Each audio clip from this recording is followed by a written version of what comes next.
Ladies and gentlemen, the Middle East war tension has just escalated. Just when I thought things couldn't get any far worse, things has got much worse. The worst part is that this would have potentially a bad repercussion on oil prices and send the whole world into a tailspin. And usually when that happens, stock prices will collapse. So let's watch on and see what's happened. And more importantly, what is likely to come. I know for most of us who are staying in comfortable Singapore, Malaysia, whatever happened in Middle East doesn't bother us. But the truth of the matter is that it does, simply because of one thing, oil prices. Just a few days ago, the Hezbollah leader, Hassan Nasrallah, has just been assassinated by Israel. And this has a big repercussion in the Middle East stability. I just fear that oil prices will escalate. But let's see what things are. These are my usual disclaimers. And let's go. First of all, most of us be asking, what or who is Hezbollah? Hezbollah really is a militant group that is based in Lebanon, and it's the south of Lebanon, just border with Israel. This is a very unusual phenomenon where it is a state within a state. So in the country of Lebanon, Hezbollah is somewhat like a state itself. It has its own government, own military, own police. Most of it of southern Lebanon is actually ruled by Hezbollah. And it was founded during the 15-year Lebanese War in 1975 to 1900. It is a very pro-violent opposition force to Israel and is also been labeled a terrorist organization by many. Question is, why or when did Hezbollah start attacking Israel? Well, things start happening after last year's conflict between Hamas and Israel. When Israel started its offensive in Gaza in retaliation against Hamas' terrorist strike at their people, Hezbollah started firing rockets and guided missiles and artillery shells at Israel position in the northern part of Israel. And it says it's in solidarity with Palestinians, followed the Hamas attack on Israel that took place a day ago. Israel retaliated and both countries started attacking. I've actually been to the border between northern Israel and southern Lebanon, and there you literally could see along the roads, people put high walls and concrete to make sure that the snipers from Hezbollah cannot hit Israel. High tension area. So rockets start firing from southern Lebanon by Hezbollah into Israel. And then, causes death. And then this side start attacking back. Boom, boom, boom, boom, boom. I thought this would like just a few exchange and they'll die off, but it didn't, right? It continued and escalated. And I think Israel more or less have kind of completed what it wants to complete in the Gaza Strip with Hamas. So right now it's changing its focus right now on Hezbollah, which has been their eyesore. The situation escalated when Israel launched a very surprising attack using pagers. So you see, the Hezbollah leadership is actually very fearful of this item called the handphone. So he encourages everybody to use pagers and walkie-talkies. Guess what? The Israeli intelligence and special forces have actually somewhat planted explosive in thousands of pagers that are used by Hezbollah. And a week plus ago, the pagers exploded. I will not go into details of that. When people are using pagers and suddenly the message came in and concurrently throughout the whole of South Lebanon, most of the Hezbollah operatives that are carrying the pagers suddenly have their pagers exploded, killing, I think, 37 people. Unfortunately, civilians were also killed and injured. When you thought that this is over, they actually had funeral service.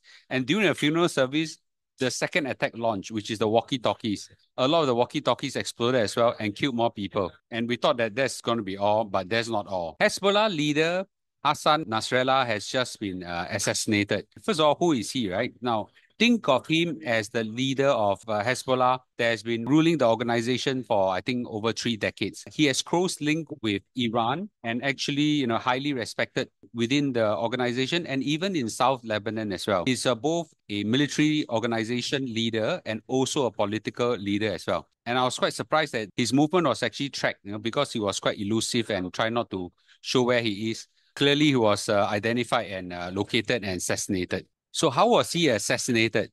Well, Israeli military said that they launched a precision airstrike on Friday while all the Hezbollah leaders were meeting in their headquarters. If you watch the video, it wasn't just like one floor just exploded. No? It looks like as if Suntec City, that kind of big compound, has been bombed, boom, boom, boom, boom, boom, boom, boom, boom. The whole place was being bombed. It was quite a shocking kind of attack. I'm sure there were a lot of civilian casualties as much as military casualties as well. It's quite frightening, if you are there, right? While the Hezbollah leadership was there, Hassan Nasrallah was being identified and was being bombed. And unfortunately, many people died in the process. So the question is, what's going to happen next, right? Now, a lot of people is going to start asking, so Mr. Lu, are you siding the Israel side or siding the Hezbollah side or siding the Hamas side? I'm just a financial YouTuber and I would like to draw your attention only to financial implication. I don't want to get involved with taking sides or whatsoever.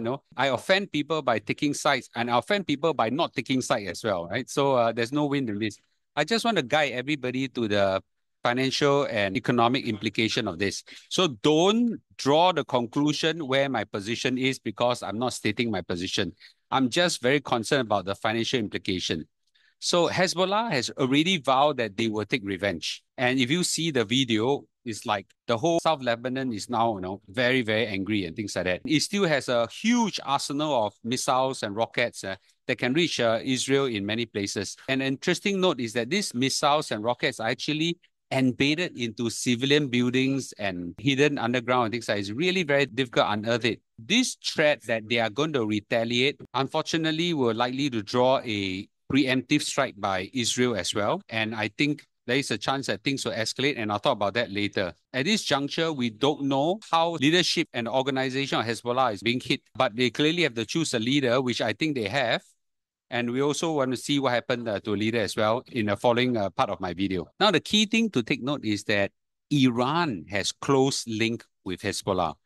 Iran is so closely linked with Hezbollah that they actually funded Hezbollah's operation and operatives, and they're not even hiding it. If Iran get dragged into the war, then that's going to be a very serious matter because Iran is one of the major oil exporters of the world. At this juncture, first of all, has not retaliated for the humiliating assassination of Hamas political leader Ismail Haniyeh when Ismail Haniyeh was in Iran. So right now, this thing happened. So now Iran has made some comments. Iran will not hesitate to exercise its inherent rights under international law to take every measure in defense of its vital national and security interests. Iran is now on the border, being pushed and pushed more and more to have a response. And that is the scary part. What is Israel going to do? Well, they have actually said it. They say that the killing of Nasrallah is not the end of our toolbox, indicating that more strikes are planned. And defense minister said that, of Israel said that it is the most important targeted strike since the founding of State of Israel. They are considering the expansion of military activities along Israel's northern border, which means more things could happen. Unfortunately, US have to make some statements, and clearly US is a big ally of Israel. I wish they not capo and get involved, but they did, right? They actually said this. Ultimately, our aim as in US aim is to de-escalate the ongoing conflict between Gaza and Lebanon through diplomatic means. So this part is good, right? De-escalation is good. We want the whole thing to go out. In Gaza, we have been pursuing a deal backed by UN Security Council for a ceasefire and release of hostage. In Lebanon, we have been negotiating for a deal that will return people safely to their homes in Israel and southern Lebanon. Because right now, the people in southern Lebanon are all escaping to the north.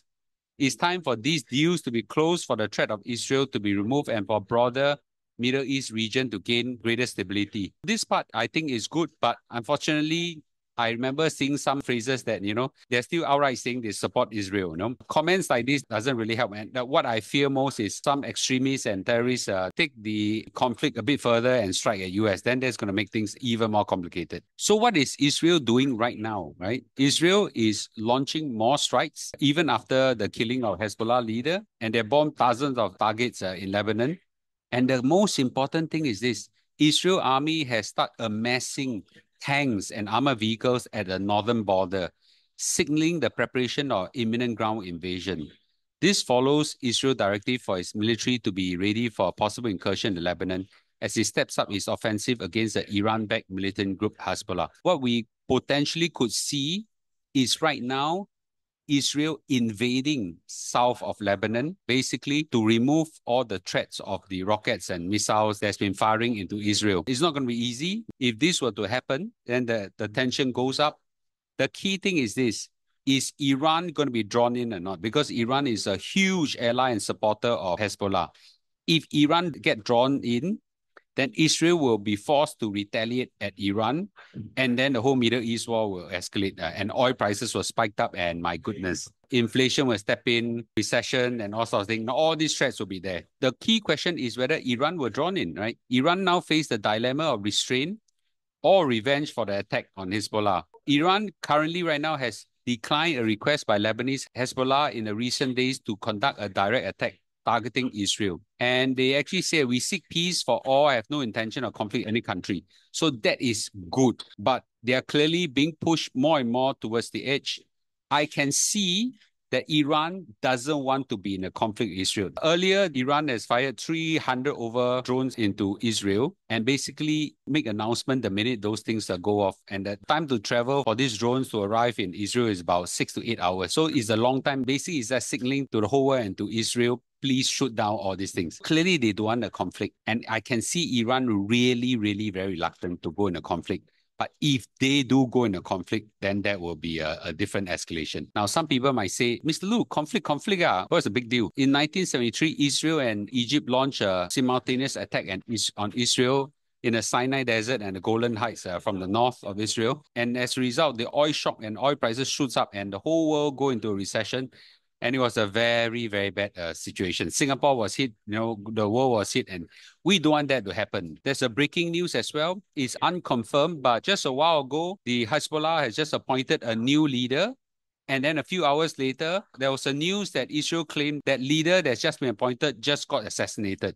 So we don't know how true this is. If it is, then again, it's another point of escalation. So with all this escalation, now Iran's leader, which is Ayatollah, has actually got into cold feet and decided to go into hiding because it will be prime target number one of Israel, right? So Israel clearly has a super ability to do assassination. And of course, all the enemies of Israel are now on their cold feet, trying to avoid a similar thing happen to them. So Iran's supreme leader, Ayatollah Ali Khamenei, has been reported to move to a secure location due to concern over potential Israeli airstrike. You can see the tensions are rising. So in conclusion, I do think that there is a potential that things will stop at Hezbollah and Iran won't be drawn in. But things are hard to say. I can see that Iran is very reluctant to be drawn in, but if Israel keep pushing and pushing and pushing, there's a chance that Iran will be forced to react and Israel will then be forced to go into a conflict with Iran. Then the whole situation will escalate. We also run the risk of things gotten out of hand. The war spills over to US if there are terrorist strike at US as well. Things are very, very fragile and we certainly don't like this to happen.